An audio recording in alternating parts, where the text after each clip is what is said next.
Okay,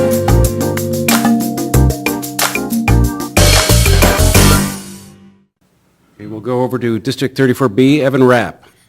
For more than 20 years, it's been my job to listen to people speak and respond to their need. We are, with all the deficits that we measure ourselves by nowadays, the greatest deficit that we now face is the inspiration deficit, this feeling that we're stuck in the mire with no apparent ability to rescue ourselves. We need to lift ourselves up by our own infrastructure, and that happens when the two sides are truly able to talk to each other. With all the talk about bipartisanship in this world, is there anyone in this room that truly senses a spirit of cooperation that comes forth from any part of our government? I've always been able to talk to people. I've always had respect for both sides of the argument. I've always been able to find common ground, even with my Republican father-in-law. And I will continue to do that as a representative in our area. Joe Hoppe. Thank you to Case again for having us here tonight. And I forgot to mention this earlier. In the interest of full disclosure, my wife is a teacher in the district, so take that into consideration before you judge me. I think if I'm reelected, I'll continue to bring common sense Minnesota values to St. Paul. It's no secret that we're going to have a budget shortfall. We're a high tax, high social service state. We spend a lot of money. Our task in the legislature is to make sure we do that in a way that keeps us competitive, not just with other states around us, but the whole nation and the rest of the world. One of the things that I like to think about at the legislature is we're so focused on what's going to happen next week or next month or this biennium. A lot of times we don't step back and think, okay, people are still going to be living here 100 years from now or 200 years from now.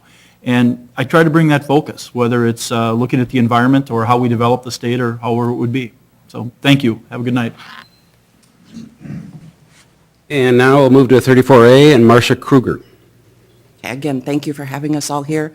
I've been a community activist since I was a teen, working on social issues with children and their families. My professional life has been working in violence prevention and intervention with program management, where I've taken a dime and made it do a quarter's worth of work because of the way things are funded.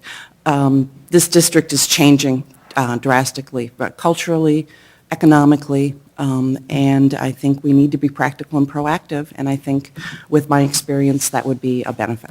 So thank you. Paul Coles. Well, thank you very much for the opportunity to be here tonight. If reelected, I look forward to waking up every morning and getting in the car and driving over to St. Paul to advocate on behalf of what I absolutely believe are shared common sense values that the people here in the Southwest Metro have. I look forward to continuing to work to promote fiscal responsibility, better schools, better roads, safer communities.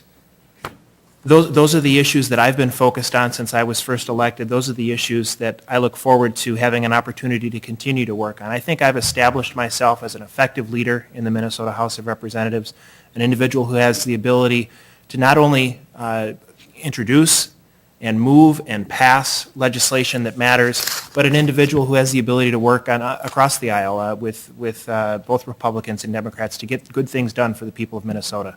I ask for your vote, and I appreciate the opportunity to be here tonight. District 33B, Kim Kang. Well, my background, I came at this probably a little less linear. I've been a national child advocate for the past 10 years after starting a national nonprofit against child abuse, which I'm proud to say just celebrated its 10th anniversary this past April. 3 years ago, I decided I wanted to get involved in state government. So what I did is I started going down to the Capitol with the League of Women Voters and sitting in on the education committees because I'm passionate about education. I did that as a volunteer first. Very briefly after that, I was hired by the Brain Injury Association to go down to the Capitol full-time. Consequently, was hired by Pacer Center to be their public policy and early childhood director.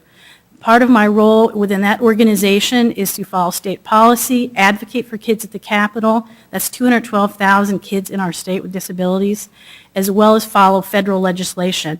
If elected as your legislator, I will continue to press for education in the state. It's very important to me. Our kids are our investment. Thank you. Connie Depke.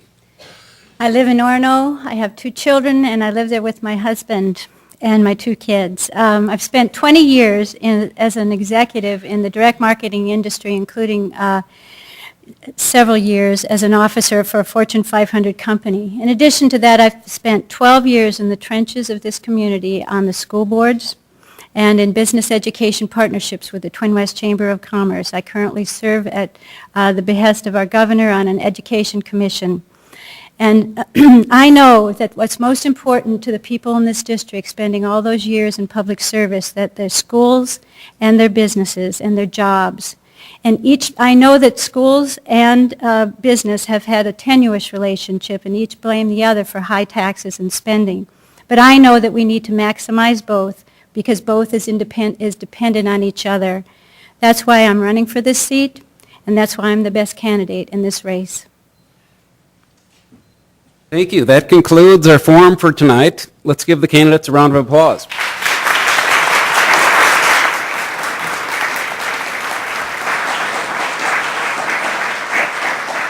On behalf of CASE, I want to thank everyone for being here tonight. If you'd like to get more involved in education advocacy, please see a CASE member in the lobby and sign up for more information. The candidates also will be available in the lobby shortly to answer individual questions. Thank you and good night. Nice to meet you. Nice to meet you too.